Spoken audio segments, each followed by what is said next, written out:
जय श्री कृष्ण देवियों और भक्तजनों। मैं विनीता भक्ति चैनल की तरफ से आप सभी को कार्तिक मास की ढेरों शुभकामनाएं देती हूँ।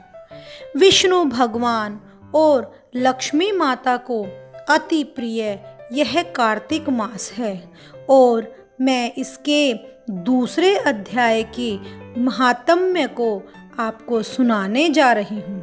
तो भक्तों, ब्रह्मा जी सभी संसार के हित की बात करते हुए नारद जी से कहते हैं कि हे पुत्र, तुलसी की मंजरी के सहित भगवान शालिग्राम का जो एक बूंद चरणामृत भी पीता है वह बड़े से बड़े पापों से मुक्त होकर बैकुंठ को प्राप्त कर लेता है। इसमें कोई संदेह नहीं है। जो भगवान शालिग्राम की मूर्ति के आगे अपने पितरों का श्राद्ध करता है उसके पितरों को भी बैकुंठ धाम की प्राप्ति होती है। जो भगवान की शालिग्राम मूर्ति दान करते हैं उसे समस्त पृथ्वी के दान का फल प्राप्त होता है। जो भगवान शालिग्राम की मूर्ति को बेचता है वह महान कष्ट भोगता है। इसलिए श्री शालिग्राम की मूर्ति को बेचना नहीं चाहिए। श्री विष्णु भगवान का पूजन शंख के जल से करना चाहिए। श्री शिवजी भगवान का पूजन बेल पत्रों से, सूर्य भगवान का तुलसी पत्र से, गणेश जी का पूजन धतूरे के फूलों से और श्री विष्णु जी का पूजन कमल के फूलों से तथा श्री महालक्ष्मी जी का पूजन चंपा के फूलों से करके प्राणी ब्रह्म पद को प्राप्त करता है। जो भगवान की प्रिय तुलसी की पूजा करते हैं उसकी महिमा का वर्णन भी बहुत कठिन हो जाता है। वह जन्म मरण के अपार कष्टों से मुक्त हो जाता है। जिसकी मृत्यु तुलसी माला धारण किए हो जाती है वह जीव बिना किसी रोक टोक के सीधा बैकुंठ धाम को जाता है। जो तुलसी की छाया में अपने पितरों का श्राद्ध करता है उसके पितरों की भी अक्षय तृप्ति हो जाती है।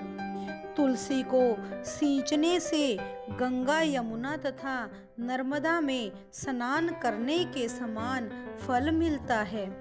तुलसी का वृक्ष उगाने और सींचने से तथा उसके स्पर्श करने से मनुष्य के मन, क्रम और वाणी से जितने भी किए हुए पाप होते हैं वे सब नष्ट हो जाते हैं। इस प्रकार कार्तिक मास में व्रत करने वाला तुलसी जी का शांत चित्त से पूजा करता है और उनको नमस्कार करके हाथ जोड़ करके प्रार्थना करता है कि हे हरि की परम प्रिया, देवताओं ने तुम्हें बनाया है, मुनियों ने तुम्हारा पूजन किया है, इसलिए मैं भी तुम्हें शत शत नमन करता हूँ।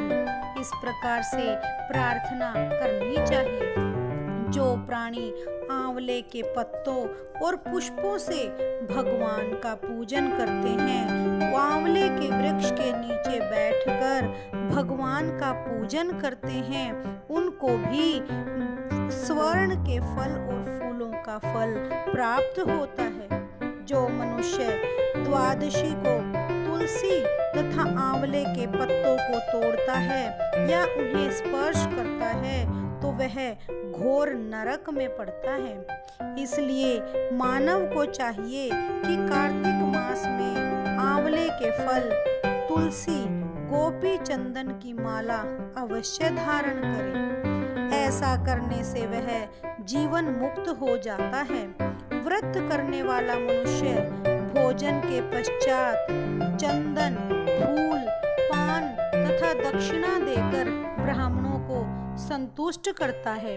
संपूर्ण कार्तिक मास में पृथ्वी पर शयन करें तथा ब्रह्मचर्य का पालन करें, केवल 1 मास तक पत्तल में भोजन करें और मौन व्रत धारण कर रहे हों तो वह प्राणी वीर, धैर्य और कांतिवान हो जाता है। जो मनुष्य एक समय आंवले के वृक्ष के नीचे पूरी कार्तिक में स्नान करता है, भोजन कराता है, तो वह अपने सारे पापों को नष्ट कर डालता है। 1 वर्ष के समस्त पाप नष्ट हो जाने से ही हम कार्तिक मास का स्नान करते हैं। व्रत करने वाले को शहद, दाल, तेल, कच्चा भोजन, दूसरे का अन्न तथा कोई भी तामसिक भोजन नहीं खाना चाहिए। रविवार को आंवला खाना भी नहीं चाहिए। देवता, गौ, वेद तथा दूसरों की निंदा नहीं करनी चाहिए। मांस इत्यादि का सेवन भी नहीं करना चाहिए। मिट्टी में उत्पन्न हुआ नमक, मसूर की दाल, बासी भोजन, तांबे के बर्तन में डाला हुआ दूध, ये सब भी मांस के समान ही माने जाते हैं। इनका प्रयोग नहीं करना चाहिए। केवल स्वयं अपने लिए ही बनाया गया भोजन भी मांस के समान बन जाता है, क्योंकि हम केवल अपने लिए ही भोजन बनाते हैं तो वह पुण्य का कार्य नहीं होता। इसलिए सदैव दूसरों को भोजन कराने के पश्चात ही स्वयं भोजन ग्रहण करें।